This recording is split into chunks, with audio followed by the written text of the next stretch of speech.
ક્ષત્રિય સમાજ સાથેના વિવાદ વચ્ચે પરસોત્તમ રૂપાલા 16 એપ્રિલે ઉમેદવારી ફોર્મ ભરવાના હોવાની માહિતી મળી રહી છે,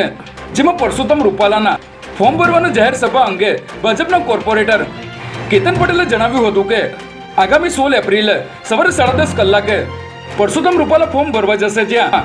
હજારોની સંખ્યામાં કાર્યકર્તાઓ હાજર રહેશે. ભાજપે આ કાર્યક્રમને લઈને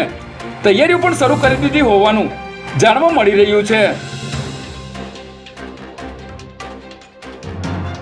યુવાનોમાં હાર્ટ એટેકના કારણે મોતના કિસ્સાઓમાં છેલ્લા કેટલાક મહિનાઓથી એકાએક વધારો થયો છે, ત્યારે અમદાવાદ શહેરમાં પણ એક યુવાન પોલીસ કર્મીનું હાર્ટ એટેકથી મોત નીપજ્યું હોવાની ઘટના સામે આવી છે, જેમાં ખોખરા પોલીસ સ્ટેશનમાં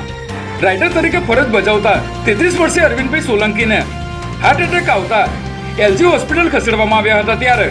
તેઓનું મોત નીપજતા પોલીસ બેડા સહિત પરિવારના લોકો શોકમાં ગરકાવ થઈ ગયા છે. આગામી 7 મેના રોજ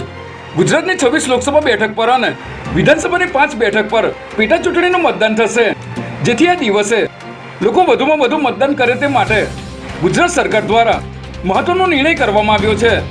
જેમાં 7 મેના રોજ ગુજરાતમાં ચૂંટણીને પગલે સરકારના સામાન્ય વહીવટી વિભાગે પરિપત્ર જાહેર કરીને પેડ રજા જાહેર કરી છે અને ફેક્ટરીઓ, કોમર્શિયલ સેક્ટર, બેન્કિંગ અને અન્ય ઘણા ક્ષેત્રોમાં કામ કરતા લોકોને આ પેડ રજા લાગુ પડશે.